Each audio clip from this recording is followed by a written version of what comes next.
قربانی کس پر واجب ہے، اس کے نصاب کے بارے میں تفصیل سے بتا دیں۔ آصف صاحب کشمیر سے۔ جناب آصف صاحب، قربانی کے نصاب میں 5 چیزیں دیکھی جائیں گی، 5، یہ خوب اچھی طرح دماغ میں بٹھا لیں۔ اور یہ 5 چیزیں کس دن دیکھی جائیں گی؟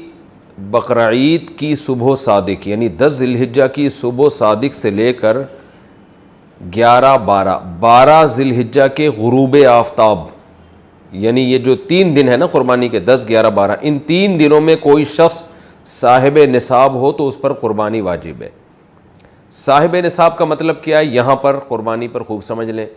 سونا ہو کسی کے پاس، یا چاندی ہو، یا مال تجارت ہو۔ تجارتی مال کا مطلب وہ چیز جو بیچنے کی نیت سے خریدی ہو، کوئی پراپرٹی ہے بیچنے کے لیے خریدی، دکاندار کا جو جتنا سامان دکان میں پڑا ہوتا ہے سب بیچنے کے لیے خریدا ہوتا ہے، کوئی کپڑا آپ نے خریدا تھا، خریدتے ہوئے بیچنے کی نیت تھی، تو یہ تجارتی مال کہلاتا ہے۔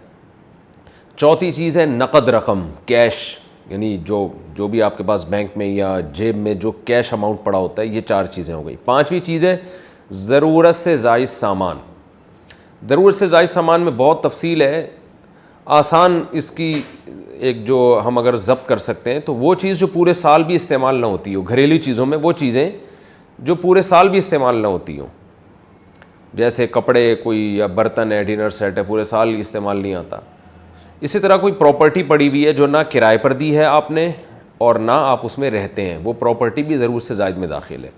تو یہ جو 5 چیزیں ہیں، کسی کے پاس یہ 5 چیزیں، ان کی جو ویلیو لگائی جائے گی تو ان 5 چیزوں کا مجموعہ اگر 52.5 تولہ چاندی کے برابر ہے، 52.5 تولہ چاندی آج کل 65-70 ہزار کے لگ بھگ ہے، نیٹ پہ سرچ کر لیے گا، تو کسی کے پاس یہ 5 چیزیں، یا 5 میں سے 4 چیزیں، یا 4 میں سے 3 چیزیں، یا 3 میں سے 2 چیزیں، یا کوئی ایک چیز 52.5 تولہ چاندی کے برابر ہے، اور یہ بقرعید کی صبح صادق سے لے کر ذی الحجہ کی 12 تاریخ کی غروب آفتاب سے پہلے تک رہتی ہے اس کے پاس، تو ایسے شخص پر، یعنی بقرعید کی صبح صادق کے وقت اس کے پاس یہ نصاب موجود تھا، اور یہ 13 تاریخ کی ذی الحجہ تک اس کے پاس یہ نصاب موجود رہتا ہے، تو وہ صاحب نصاب کہلائے گا۔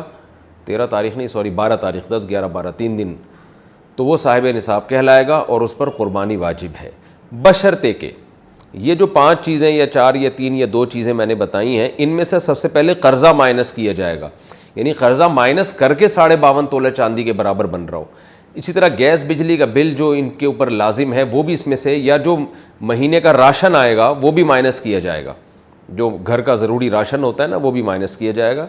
مائنس کرنے کے بعد اگر 52.5 تولہ چاندی کے برابر رقم بچ رہی ہے تو ایسے شخص پر قربانی واجب ہے، چاہے مرد ہو چاہے عورت ہو۔ تو عورت کیسے قربانی کرے گی؟ سونا خواتین کے پاس بہت ہوتا ہے، چاندی ہوتی ہے، چاندی نہیں بھی ہو تو سونے کے نصاب جو ہے